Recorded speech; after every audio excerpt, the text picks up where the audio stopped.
ने पूर्वक स्वागत किया और मुस्कुराते हुए उनके आने का कारण पूछा। तब सखा बोले, हे केशव, आप तो सर्वज्ञ हैं, सब कुछ जानते हैं।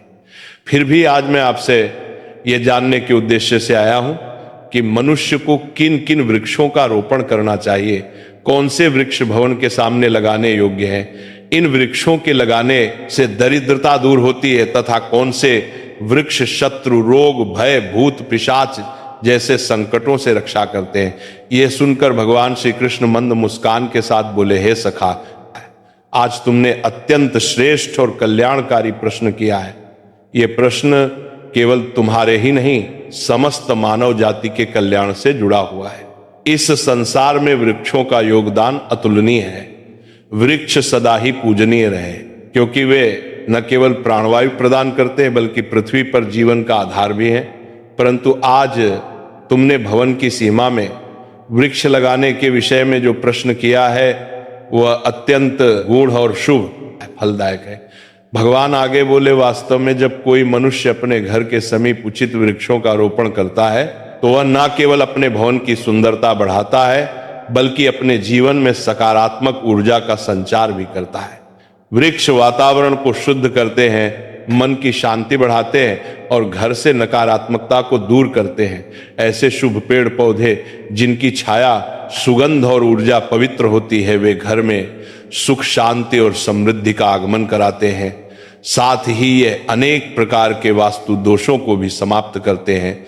घर के आंगन में खड़े वृक्ष देवताओं के समान रक्षक बन जाते हैं जो घर की रक्षा करते हैं।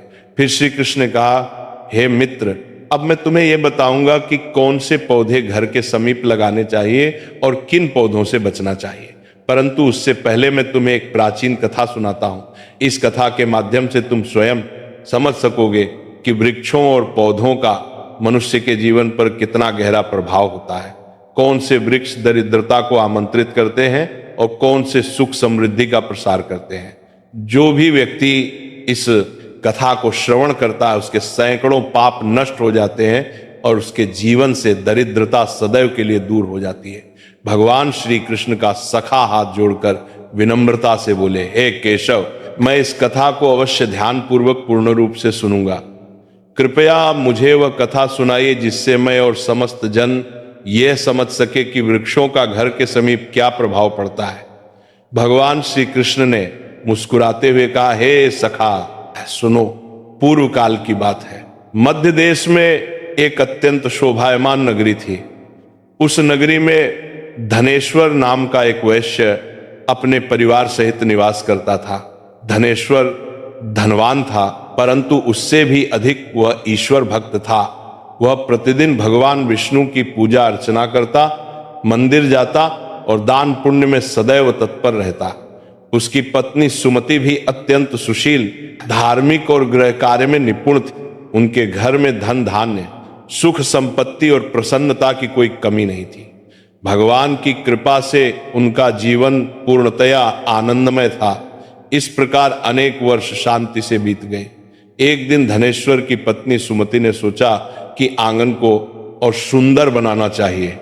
उसने अपने आंगन में कुछ वृक्षों और पौधों का रोपण किया। प्रतिदिन वह उन पौधों को जल चढ़ाती, उन्हें पूजती और उनकी सेवा करती रही। किंतु उसे यह ज्ञान नहीं था कि कौन से वृक्ष शुभ फल देने वाले हैं और कौन से अशुभ प्रभाव डालने वाले हैं। इसलिए उसने केवल अपनी इच्छा से जो वृक्ष उसे सुंदर और प्रिय लगे वही लगा दिए। दुर्भाग्यवश उन्हीं वृक्षों में अधिकांश ऐसे थे जो वास्तु और धर्म के अनुसार घर के लिए अशुभ माने जाते हैं। समय बीतने पर उनके घर में धीरे धीरे अनिष्ट के लक्षण प्रकट होने लगे। पहले धनेश्वर के व्यापार में भारी हानि हुई। उसके बाद घर में कलह और विवाद बढ़ने लगे। पति पत्नी में बार बार झगड़े होने लगे। जैसे जैसे वो वृक्ष बने होते गए वैसे वैसे उनके जीवन में दुख, दरिद्रता और क्लेश बढ़ता गया। धनेश्वर का व्यापार पूरी तरह से डूब गया। घर में रखा धन समाप्त हो गया। यहां तक कि भोजन के लिए भी पैसे ना बचे। भूख और चिंता से घर का वातावरण भारी हो गया। धनेश्वर की पत्नी अत्यंत दुखी रहने लगी। कभी वो अपने पति पर क्रोध करती तो कभी स्वयं को कोसती। एक दिन उसने क्रोधित होकर कहा, हे स्वामी, अब तो कुछ काम करो, कहीं जाकर कुछ कमाई लाओ। तब धनेश्वर गांव गांव घूमकर काम मांगने लगा, परंतु कोई भी उसे कार्य नहीं देता था। थक कर वह घर लौट आया और बोला, हे भद्रे, मुझे कहीं पर भी कोई काम नहीं मिला, अब मैं कहां जाऊं। ये सुनकर सुमति और भी व्यथित हो उठी। धीरे धीरे उन्होंने घर के सारे गहने बेच डाले। जो थोड़ा बहुत अन्न प्राप्त हुआ उसी से उन्होंने कुछ दिन पेट पाला, परंतु अब उनके पास कुछ भी नहीं बचा। इस प्रकार केवल अशुभ वृक्षों के रोपण के कारण वह परिवार जो कभी समृद्धि और आनंद का प्रतीक था, पूर्णतया दरिद्रता और दुख में डूब गया। किंतु धनेश्वर और सुमति यह नहीं समझ पाए कि उनके दुर्भाग्य का मूल कारण उनके ही आंगन में लगाए गए वे अशुभ वृक्ष थे। फिर एक दिन की बात है, जब धनेश्वर और सुमति अत्यंत दुखी और निर्धन हो चुके थे, उसी समय एक साधु महात्मा उनके द्वार पर पधारे। वे साधु महाराज तेजस्वी मुखमंडल वाले, शांति और करुणा से ओतप्रोत एक दिव्य आभा से युक्त थे। उन्हें देखकर धनेश्वर तत्काल उठ खड़ा हुआ, दोनों हाथ जोड़कर नम्रता से प्रणाम किया और बोला, हे साधु महाराज, पधारिए। इस गरीब के घर में आपका स्वागत है। कृपा करके बताइए मैं आपकी किस प्रकार सेवा कर सकता हूं। साधु महाराज ने शांत स्वर में कहा, हे महोदय, मैं कई दिनों से तीर्थ यात्रा पर हूं, निरंतर भ्रमण करते हुए अत्यंत थक गया हूं, इसलिए विश्राम के लिए कोई स्थान ढूंढ रहा था। यदि तुम्हें कोई आपत्ति ना हो तो मुझे अपने घर में कुछ समय ठहरने दो। मैं कई दिनों से भूखा भी हूं, यदि थोड़ा भोजन मिल जाए तो परम कृपा होगी। साधु के ऐसे विनम्र और करुण वचन सुनकर धनेश्वर के नेत्रों में श्रद्धा छलक आई। वो बोला, हे साधु महात्मा, आप अवश्य ही कोई महान पुण्यात्मा है। आपके मुखमंडल से दिव्य तेज प्रकट हो रहा है। आपके चरण मेरे घर में पड़े, ये मेरा सौभाग्य है। आपकी सेवा करना मेरे लिए परम आनंद का विषय है। कृपया भीतर आइए। साधु महाराज मुस्कुराए और घर के भीतर चले गए। उन्होंने आंगन में एक कोने में आसन ग्रहण किया और विश्राम करने लगे। धनेश्वर ने अत्यंत आदर से उनके चरण धोए, उन्हें जल दिया और नम्रता से उनकी सेवा में लग गया, परंतु उसके पास अन्न का एक दाना भी नहीं था। कुछ देर बाद वो अपनी पत्नी से बोला, हे प्रिय, आज हमारे घर पर साधु महात्मा पधारे हैं। वे अत्यंत पुण्यवान प्रतीत होते हैं।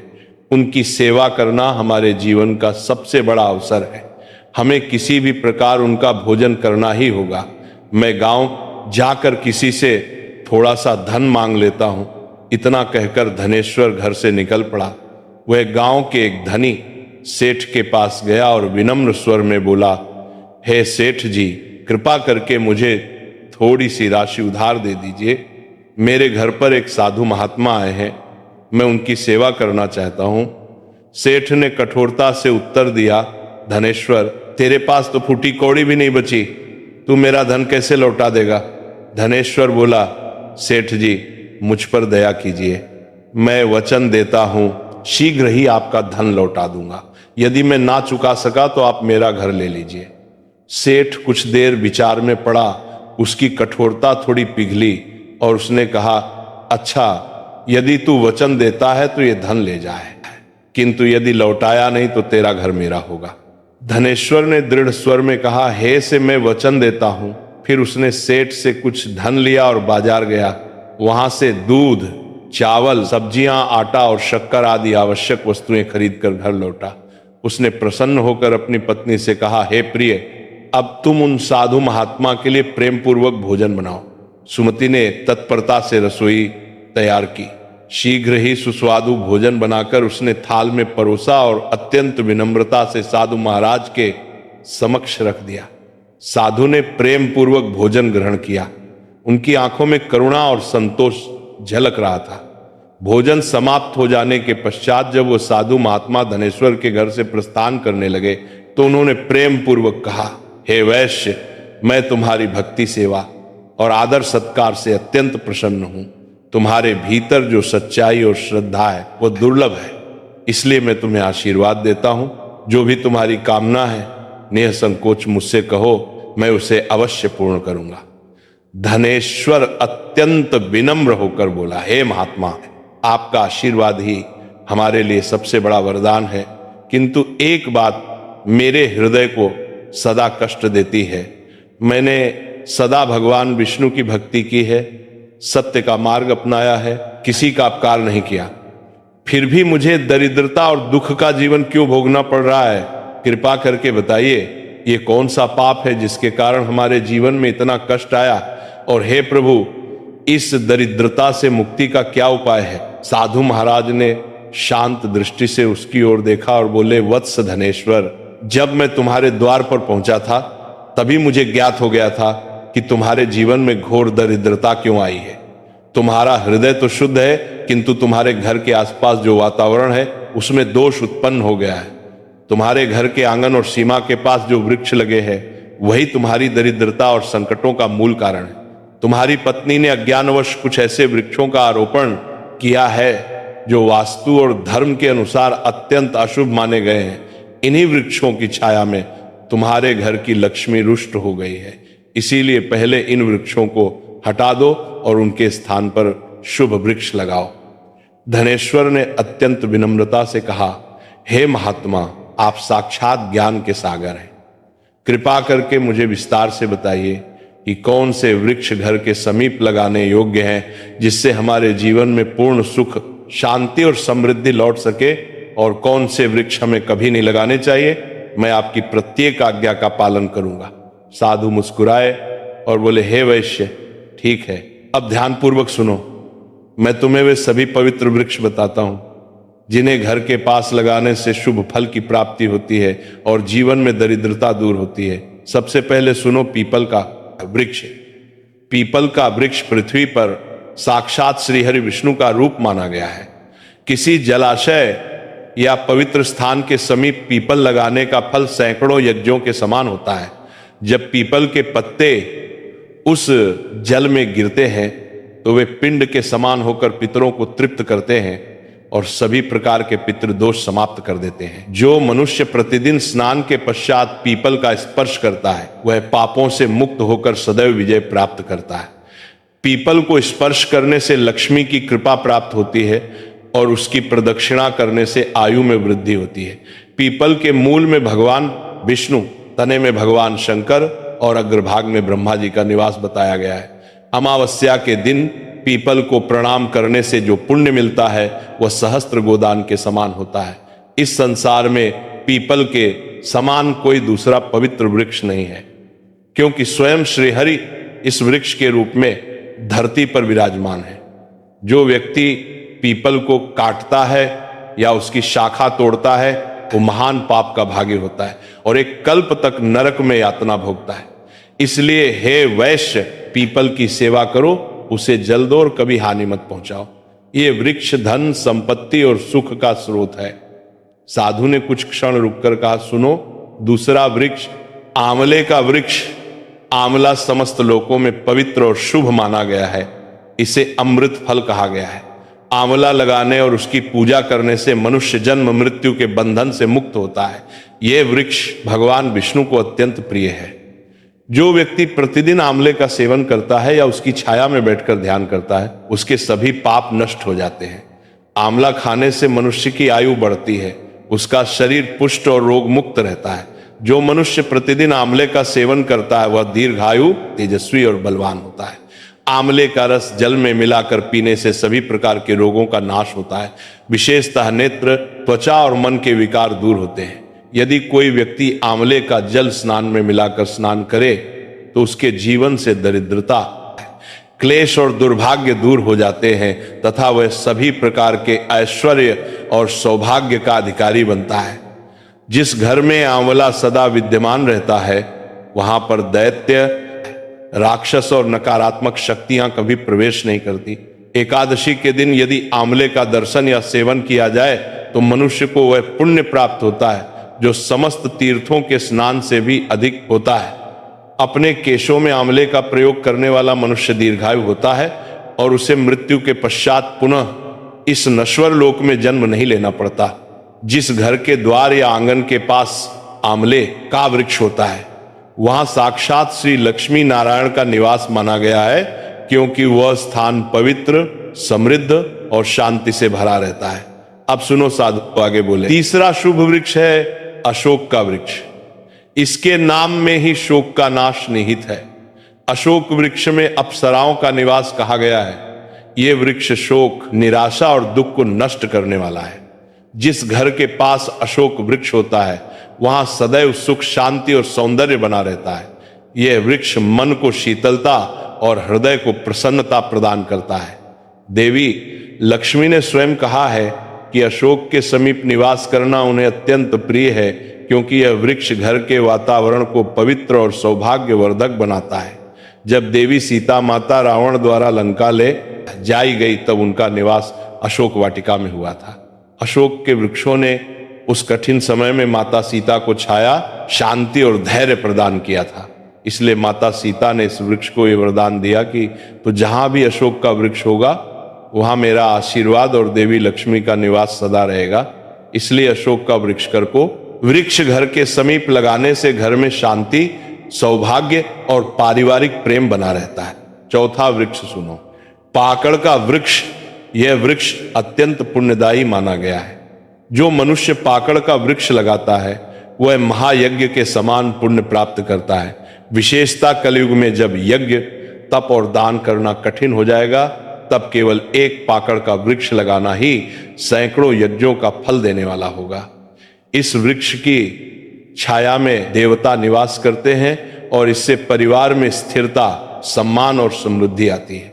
पांचवा वृक्ष है नियम। नियम का वृक्ष। यह वृक्ष सूर्य देव को अत्यंत प्रिय है। जो व्यक्ति अपने घर के सामने आंगन में नीम का वृक्ष लगाता है वह नाना प्रकार के रोगों से मुक्त रहता है।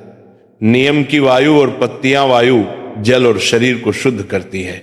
यह वृक्ष दीर्घायु और आरोग्य प्रदान करने वाला है।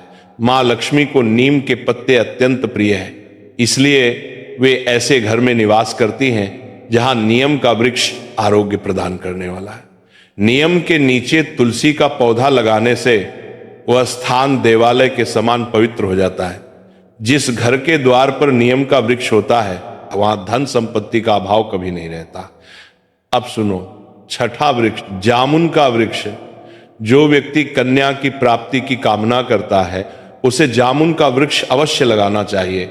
यह वृक्ष सौभाग्य और कुल वृद्धि का प्रतीक है। जिस घर के समीप जामुन का वृक्ष होता है उस घर में कन्या जन्म लेती है, जो कुल का गौरव बढ़ाती है और घर में सौभाग्य, प्रेम और सुख का विस्तार करती है। अब सातवां वृक्ष है बेल का वृक्ष। यह वृक्ष स्वयं भगवान शंकर का प्रतीक है। बेल के 3 पत्र त्रिदेवों ब्रह्मा, विष्णु और महेश का स्वरूप माने गए हैं। बेल के वृक्ष में भगवान शिव का निवास है और गुलाब के पौधे में देवी पार्वती का। इसलिए यदि कोई व्यक्ति बेल के वृक्ष के पास गुलाब का पौधा लगाता है तो उसे शिव पार्वती दोनों का आशीर्वाद प्राप्त होता है। ऐसे घर में कभी दुख, दरिद्रता या रोग का निवास नहीं होता। वहां अकाल मृत्यु होती है, न कोई स्त्री विधवा बनती है। आठवां वृक्ष नारियल का पेड़। नारियल का पेड़ अत्यंत शुभ और पवित्र माना गया है। यह देवताओं का प्रिय वृक्ष है और किसी भी धार्मिक अनुष्ठान में इसके बिना पूजा पूर्ण नहीं मानी जाती। घर के आंगन में नारियल का वृक्ष होने से घर में सदा शुभता, मंगल और उन्नति बनी रहती है। ऐसा घर समाज में सम्मान प्राप्त करता है, उसके सदस्यों की प्रतिष्ठा बढ़ती है और वह सदैव सौभाग्य का वास होता है। कहा गया है कि जिस घर के समीप नारियल का वृक्ष होता है वहां दरिद्रता और रोग नहीं टिकते। नारियल का फल स्वयं सत्य और पवित्रता का प्रतीक है। सुंदर पत्नी की कामना करने वाला व्यक्ति यदि अपने घर के पास अनार का वृक्ष लगाए तो उसे सुशील, धर्मनिष्ठ और सौभाग्यशालिनी पत्नी की प्राप्ति होती है। अनार का वृक्ष वैवाहिक सुख और सौंदर्य का प्रतीक है। इसके फल लाल रत्न के समान माने जाते हैं, जो प्रेम, समृद्धि और पारिवारिक सौहार्द का संकेत देते हैं। पलाश का वृक्ष ब्रह्म तेज प्रदान करने वाला माना गया है। यह यज्ञों में देवताओं को अर्पण हेतु सबसे पवित्र वृक्ष है। इसके रोपण से घर में विद्या, तेज और आध्यात्मिक ऊर्जा का संचार होता है। पलाश का वृक्ष लगाना ब्रह्म ज्ञान और यश की प्राप्ति का साधन है। वंश वृद्धि और संतान प्राप्ति की कामना करने वाले व्यक्ति को अंकोल का वृक्ष लगाना चाहिए। यह वृक्ष संतान सुख देने वाला और कुल वृद्धि का प्रतीक है। इसकी छाया में संतान का पालन शुभ माना जाता है। इस वृक्ष से कुल में नई पीढ़ियों का विकास होता है। यदि कोई मनुष्य किसी भयंकर बीमारी से पीड़ित है तो उसे खैर का वृक्ष अवश्य लगाना चाहिए। यह वृक्ष रोग नाशक और आरोग्यदायक होता है। इसके समीप वायु शुद्ध रहती है और इससे शरीर में बल तथा रोग प्रतिरोधक शक्ति बढ़ती है। खैर का वृक्ष लगाने से बड़े बड़े रोगों का नाश होता है और दीर्घायु प्राप्त होती है। मोगरा के पौधे में गंधर्वों का निवास माना गया है। ये पौधा सुगंध, कला और सौंदर्य का प्रतीक है। जो व्यक्ति संगीत, नृत्य, चित्रकला या किसी भी कला के क्षेत्र से जुड़ा है उसे यह पौधा अपने घर के पास अवश्य लगाना चाहिए। इससे कार्यों में सफलता और प्रसिद्धि प्राप्त होती है। मोगरे की सुगंध वातावरण को पवित्र और आकर्षक बनाती है। यदि किसी मनुष्य को चोरों या लुटेरों का भय सताता है तो उसे बेंत, बांस का वृक्ष अपने घर के पास लगाना चाहिए।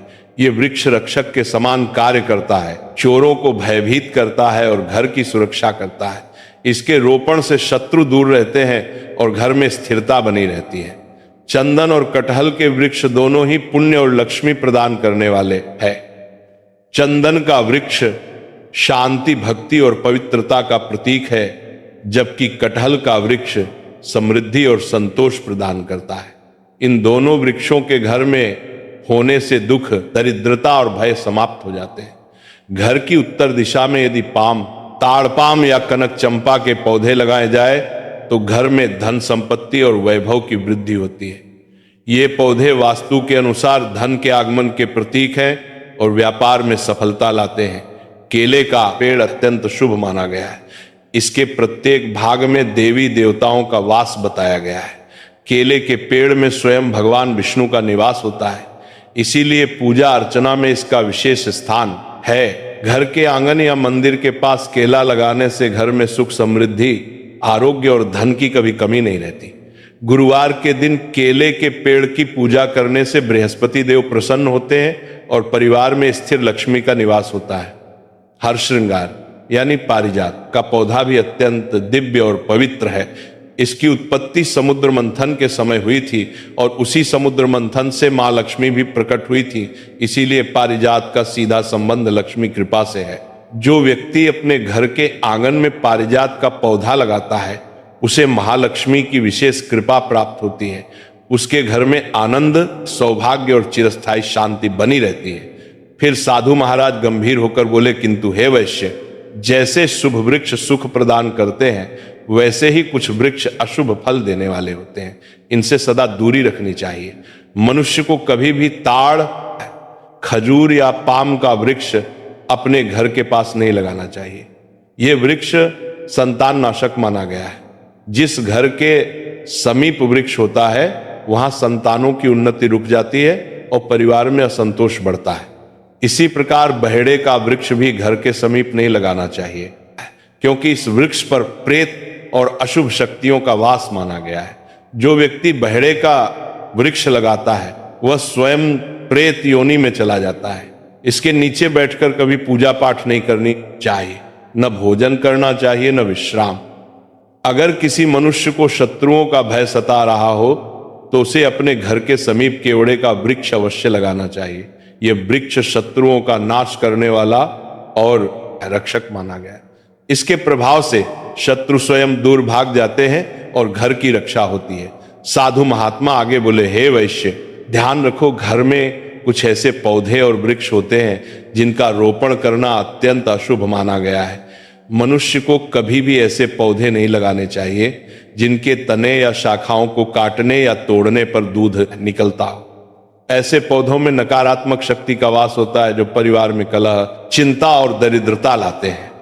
घर के सामने कभी भी बबूल का पेड़ नहीं लगाना चाहिए, क्योंकि इसे लगाने से विपत्तियां आती हैं, परिवार में मतभेद और विवाद बनते हैं। बबूल की कांटेदार प्रकृति गृहस्थ जीवन में वैर और कटुता को जन्म देती है। इसी प्रकार घर के सामने बेर का वृक्ष भी नहीं लगाना चाहिए। ये वृक्ष नकारात्मक ऊर्जा को आकर्षित करता है। इसके कारण घर में धन का नाश होता है, शत्रु बढ़ते हैं और मन में अस्थिरता रहती है। पपीते का वृक्ष भी घर के सामने लगाना वर्जित है। पपीते को काटने पर दूध जैसा रस निकलता है और यही उसके अशुभ होने का कारण माना गया है। वृक्ष के प्रभाव से धन का नाश होता है, रोग और दरिद्रता बढ़ती है। यह पीपल का वृक्ष भवन की पूर्व दिशा में हो तो वह निर्धनता का कारण बनता है। पीपल का वृक्ष पवित्र अवश्य है, परंतु इसका स्थान यदि उचित दिशा में न हो तो वह फलदायी नहीं होता। पीपल को सदैव मंदिरों, नदी किनारे या जलाशय के पास लगाना शुभ होता है, न कि घर के द्वार पर। यदि वटवृक्ष बरगद घर की पश्चिम दिशा में हो तो घर में शोक और दुख का वातावरण बना रहता है। वटवृक्ष अत्यंत शक्तिशाली है, इसलिए उसे केवल बड़े स्थानों, मंदिरों या चौराहों पर लगाना ही शुभ माना गया है, घर की सीमा में नहीं। दक्षिण दिशा में तुलसी का पौधा लगाना भी वर्जित है। तुलसी अत्यंत पवित्र देवी स्वरूपा है, इसलिए उनका स्थान सदैव पूर्व या उत्तर दिशा में होना चाहिए। यदि दक्षिण दिशा में तुलसी हो तो संतान को क्लेश या रोगों का सामना करना पड़ता है। साधु ने आगे कहा, यदि किसी भी मृत वृक्ष की छाया घर पर पड़ती है तो यह मृत्यु का सूचक होता है। ऐसा वृक्ष घर में विनाशकारी ऊर्जा फैलाता है, इसलिए जैसे ही कोई वृक्ष सूख जाए या मुरझा जाए उसे तुरंत उखाड़कर हटाना चाहिए। जीवित वृक्ष ही घर में मंगल और प्राण ऊर्जा का संचार करते हैं। फिर साधु महात्मा ने कहा, हे वैश्य, अब मैंने तुम्हें शुभ और अशुभ सभी वृक्षों का विस्तृत ज्ञान दे दिया है। यदि तुम इन नियमों का पालन करोगे और शुभ वृक्षों का रोपण करोगे तो तुम्हारे जीवन में पूर्ण सुख, शांति और लक्ष्मी का वास होगा। ये वृक्ष केवल छाया नहीं देते, ये देवताओं का रूप है जो मनुष्य के जीवन को संतुलित, पवित्र और समृद्ध बनाते हैं। ये सुनकर धनेश्वर ने हाथ जोड़कर कहा, हे महात्मा, आपने आज मुझे ऐसा ज्ञान दिया है जो मेरे जीवन का अंधकार दूर कर देगा। मैं आपका सदा आभारी रहूंगा। साधु महात्मा ने प्रेम पूर्वक मुस्कुराते हुए उसे आशीर्वाद दिया, वत्स, तुम्हारे घर में अब सुख और समृद्धि लौट आएगी। ये कहकर वह साधु महात्मा वहां से अंतर्ध्यान हो गए। धनेश्वर और उसकी पत्नी सुमति ने जब देखा कि साधु अचानक अदृश्य हो गए तो उन्हें समझ में आ गया कि वे कोई साधारण तपस्वी नहीं थे। वे स्वयं भगवान विष्णु ही उनके कल्याण के लिए आए थे। दोनों पति पत्नी की आंखों से आंसू बहने लगे। वे भाव विभोर होकर भगवान विष्णु को प्रणाम करने लगे। इसके बाद धनेश्वर ने साधु महात्मा की आज्ञा के अनुसार